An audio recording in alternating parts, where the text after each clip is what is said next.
Hey, y'all, it's Sunday, the 19th, day before President's Day of February. Yeah, I got the same sweater on. I live cheaply, wear the same clothes a lot.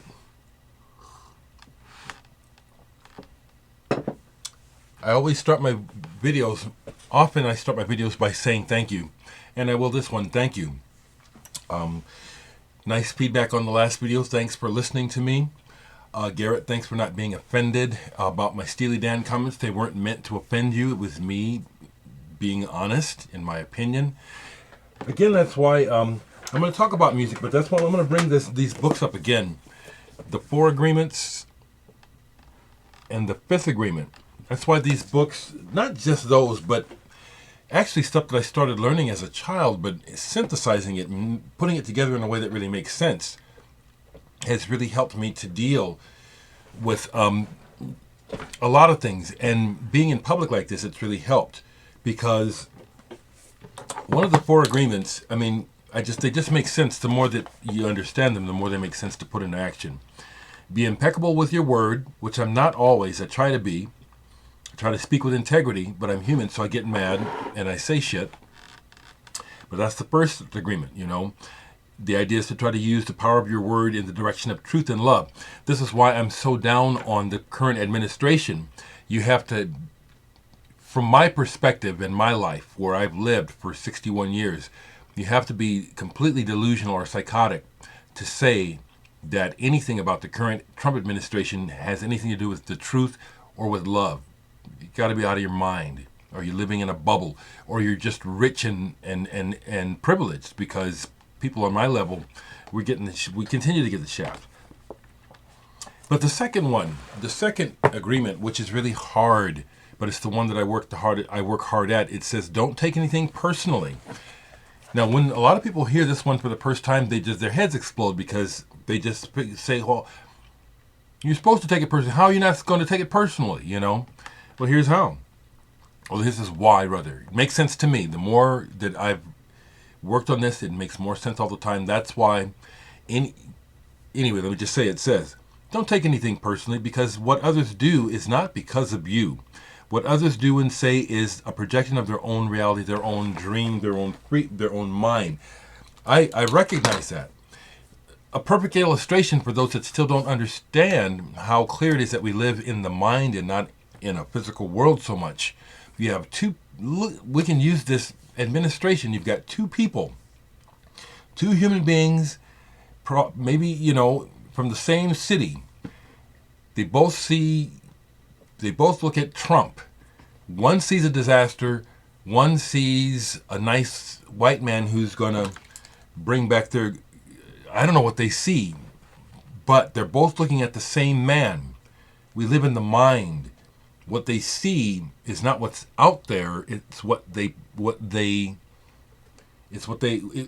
see in the world is what we put together according to what we've experienced and what we've been taught.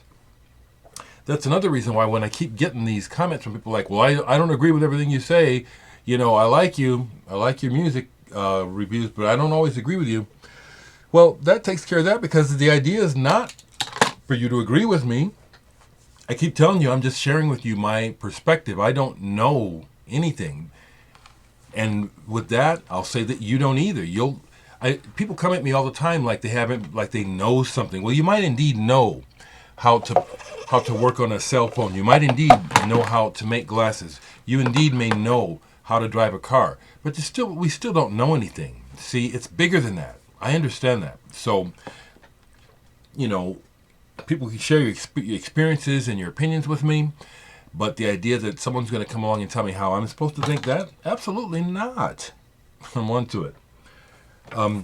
The other agreements are don't make assumptions. That's number 3. That's really hard because we're always making assumptions. Here's the perfect one about the power of assumptions and the mind and how it creates so much misery. Say you're a parent and your kid has gone out on a date and they're late home for the date and you're concerned and you start to go through scenarios in my mind. What if? Depending on the person, you could really come up with some really disastrous things that might have happened to your kid, and then a few minutes later they walk in. You're a wreck mentally because you've been out of your mind worrying, not knowing. Understandable, but what I'm talking about is how in that state you've made all these assumptions that have created all kinds of misery, and we do this all the time. Don't make assumptions. That's why I'll get a little testy with people in the comment section if I think that they're misunderstanding me, okay? Especially if it sounds like they're making an assumption about what I mean. It's like, no, that's not what I meant, okay? So don't take things personally. Try to understand that we all do what we do because of ourselves. And the last one is to just do your best. Always do your best. If your best isn't the best at this all times, just do the best you can. Some music, okay?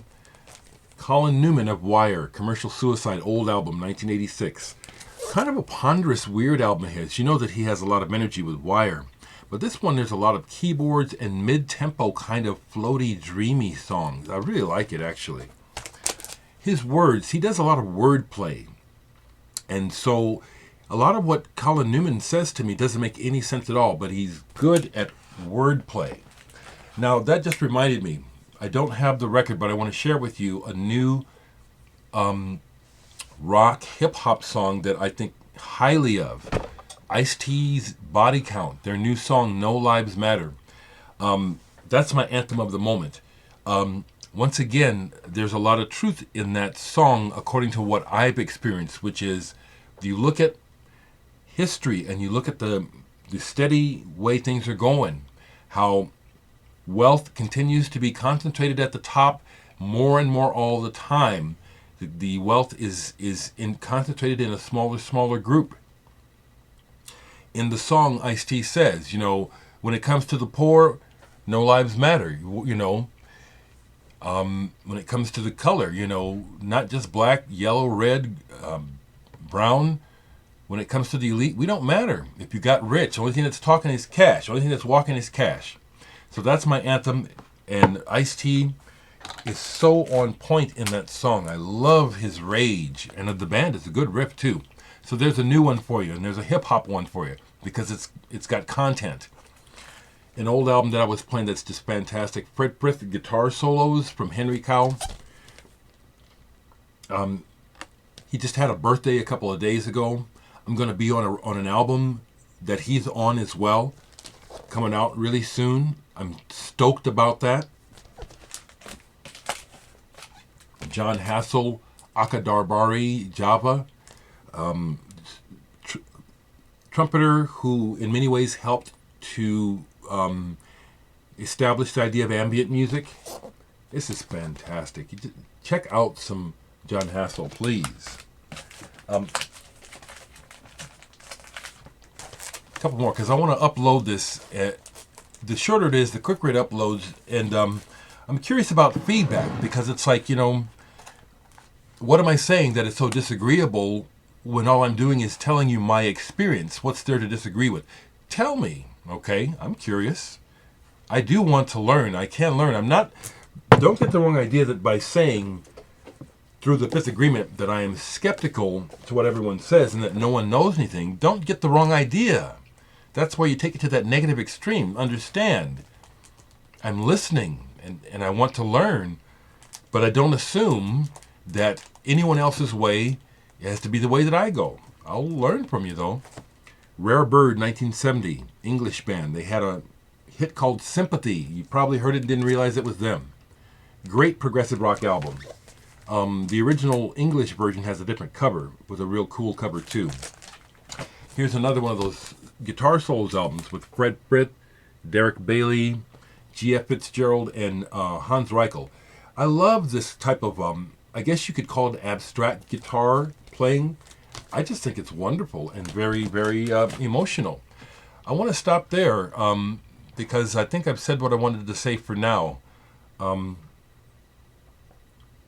when people try to joke with me online, I said it before, if I don't know you, I can't necessarily get the context.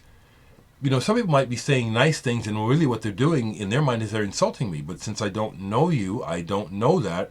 And the other thing is, if indeed your intent is to try to bring me negative energy, well, what does that say about you? Because that's not what I'm doing.